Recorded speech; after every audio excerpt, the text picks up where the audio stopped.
उस वक्त पाकिस्तान ने विंग कमांडर अभिनंदन को रिहा कर दिया था। रात के 9 बजते उससे पहले ही पाकिस्तान ने विंग कमांडर अभिनंदन को भारत के हवाले कर दिया था। ये पूरी बात आप ही सुनिए। अभिनंदन की क्या बात करते हैं। मुझे याद है शाह महमूद कुरैशी साहब उस मीटिंग में थे जिसमें प्राइम मिनिस्टर साहब ने आने से इनकार कर दिया और चीफ ऑफ आर्मी स्टाफ तशरीफ लाए।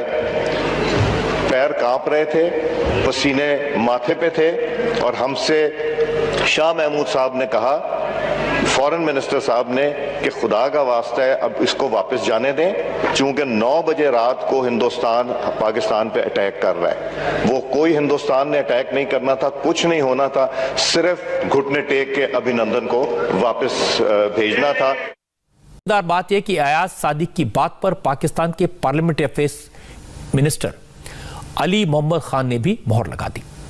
अली मोहम्मद खान ने कहा वो भी उस मीटिंग में मौजूद थे। सभी पार्टी के नेताओं ने अभिनंदन की रिहाई पर उस वक्त सहमति जताई थी, इसलिए अब इस मुद्दे पर सरकार को दोष देना ठीक नहीं है। अभिनंदन की मैं बात करना चाहता हूं कि जब वहां ये डिस्कस हुआ, वहाँ मुस्लिम लीग नवाज की लीडरशिप मौजूद थी। मियाँ शहबाज साहब उसको लीड करते हैं। आसिफ अली जरदारी साहब ना सिर्फ उसके लीडर हैं पीपल्स पार्टी के, बल्कि साबिक सदर हैं, supreme commander of the armed forces रहे हैं। और उसके साथ साथ जमीयत उलमा इस्लाम की, जमात की, सबकी लीडरशिप वहाँ मौजूद थी।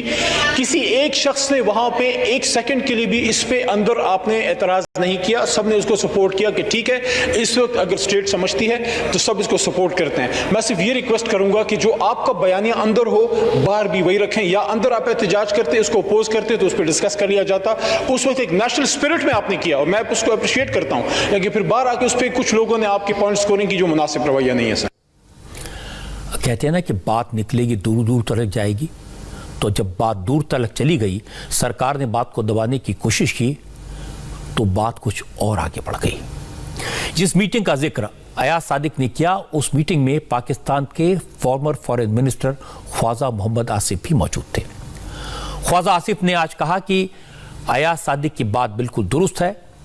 ख्वाजा आसिफ ने कहा जिस बिल्डिंग में ये मीटिंग हुई थी, वज़ीर आज़म इमरान खान उसी बिल्डिंग में मौजूद थे, लेकिन उनके अंदर अभिनंदन की रिहाई का फैसला सुनाने की हिम्मत नहीं थी, इसलिए वो मीटिंग में नहीं आए।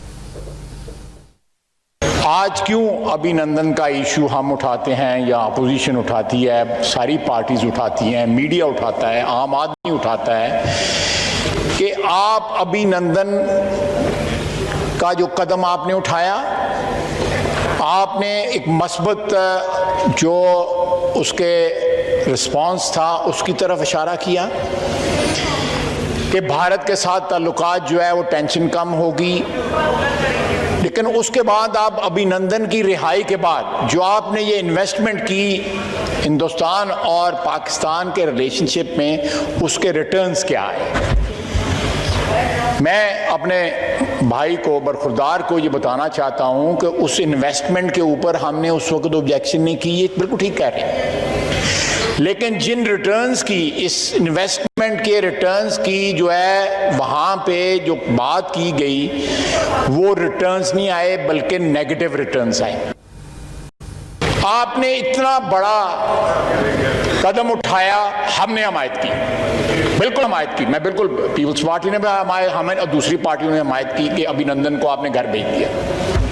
उसके बाद हुआ क्या, आपने उसके बाद ये भी दुआ की कि मैं दुआ करता हूं कि मोदी जीत जाए, उसके बाद कश्मीर का मसला हल हो जाएगा। ये जो अपीजमेंट की पॉलिसी है, जो है खुश करने की, भारत को और मोदी को खुश करने की जो पॉलिसी थी, उसका नतीजा क्या निकला? उसका नतीजा सकूत कश्मीर हुआ, सकूत श्रीनगर हुआ। ये रंगबाजी हो रही है कश्मीरियों के साथ जो है। हमने उसका सकूत जो है खुद सोच समझ के किया है। हम उनसे उस इशू से जान छुड़ाना चाहते थे। शुक्रिया। ये जो कश्मीर के साथ जो कुछ हुआ है, तारीख माफ नहीं करेगी इन हुक्मरानों को। और इस हुकूमत ने कश्मीर को बेच दिया।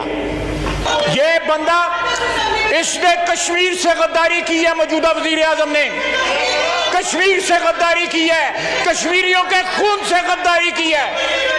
शुक्रिया जी। तारीख में स्याह हरूफ में इसका इमरान खान का नाम लिखा जाएगा, शुक्रिया जी। स्याह हरूफ में लिखा जाएगा। ये कश्मीरियों का गद्दार है, इनका लीडर गद्दार है, कश्मीर का गद्दार है। प्राइम मिनिस्टर के मुतालिक जो अल्फाज कहे गए एक्सपंज किए जी।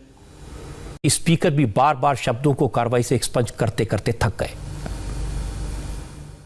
आप बड़े शोर करते रहे, मैं बोलूंगा कि ये रंगीला वजीर आजम है, ये अदाकार वजीर आजम है, ये चोर वजीर आजम है, ये डाकू वजीर आजम है, ये डाकू वजीर आजम है। आपने मोदी के लिए दुआ की, आप इंडिया के यार हो।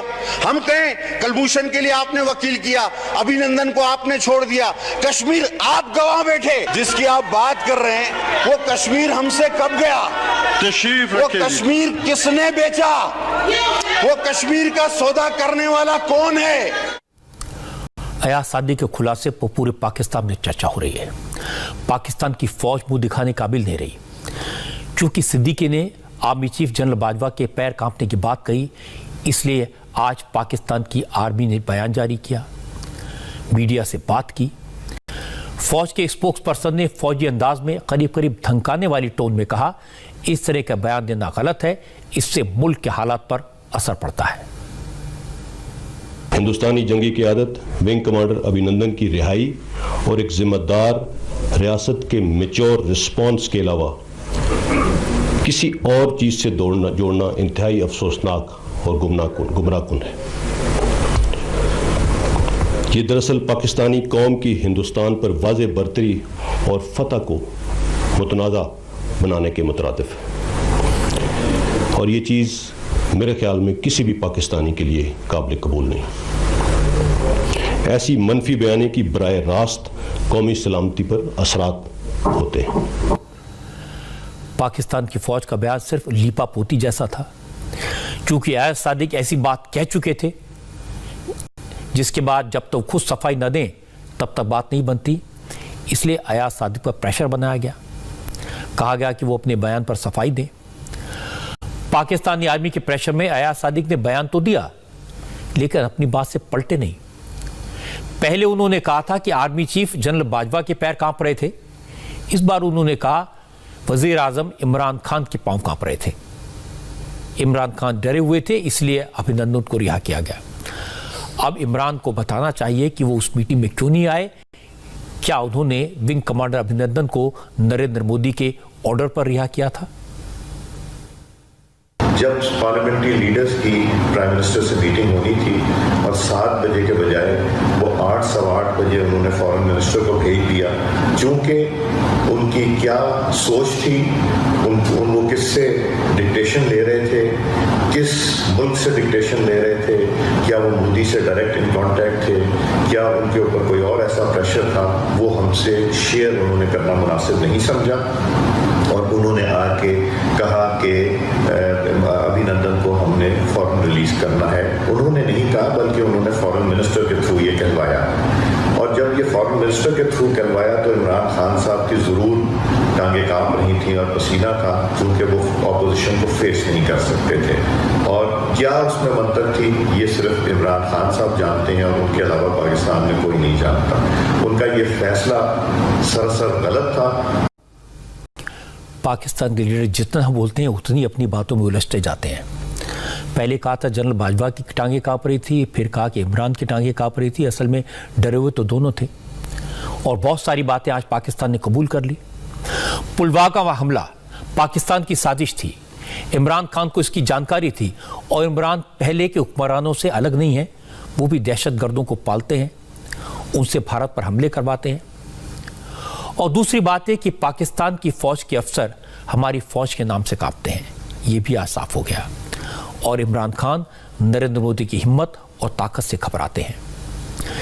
इसीलिए पाकिस्तान विंग कमांडर अभिनंदन को पूरे सम्मान के साथ वापस भेज दिया।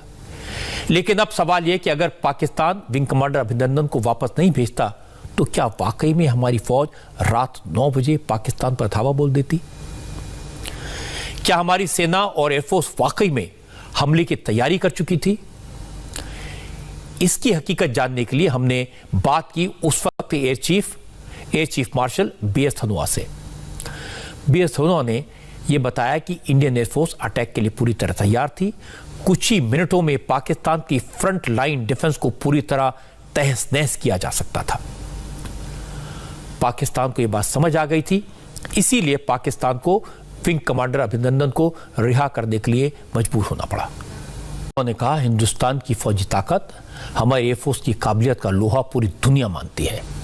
हिंदुस्तानी फौज की जाबाजी तो पहले से ही ऐसी है, लेकिन अब सख्त फैसले लेने वाली पॉलिटिकल लीडरशिप भी है, इसका बड़ा असर होता है। एयर चीफ मार्शल धनोआ ने कहा, भारत की स्ट्रॉन्ग पॉलिटिकल लीडरशिप है। जिस तरह सरकार ने सर्जिकल स्ट्राइक और एयर स्ट्राइक की परमिशन दी, उससे पाकिस्तान की आर्मी और सरकार में डर बैठ गया। वो जान गए थे कि भारत अब सिर्फ बात नहीं करता बल्कि एक्शन भी लेता है, इसलिए पाकिस्तान ने अभिनंदन को रिलीज करना ही मुनासिब समझा। इंडियन पॉलिटिकल सिस्टम ने उनको इरादा दिखा दिया कि हम कर सकते हैं। पहले तो उनको डाउट होता था कि इंडियन स्टेट जो है वो सॉफ्ट स्टेट है, वो हमेशा हमारे लीडर्स को अंडरमाइन करते हैं। 65 की लड़ाई में उन्होंने सोचा नहीं था कि शास्त्री जी लाहौर की तरफ चले जाएंगे, वो हमेशा अंडरमाइन करते हैं। कारगिल की लड़ाई में उन्होंने सोचा नहीं था कि हम इतना बड़ा रिस्पांस देंगे उनके खिलाफ और उनको भगा देंगे वहाँ से। तो सिमिलरली वो हमेशा हमारी लीडरशिप को अंडरमाइन करते हैं। तो अब तो उनको पता था कि हाँ, लीडरशिप इनके ऊपर रिस्पॉन्ड करेगी। और दूसरी बात है कि is the military deployed for response, तो मिलिट्री भी डिप्लॉयड थी रिस्पॉन्स, तो देन दैट थ्रेट जो है वो क्रेडिबल हो जाता है।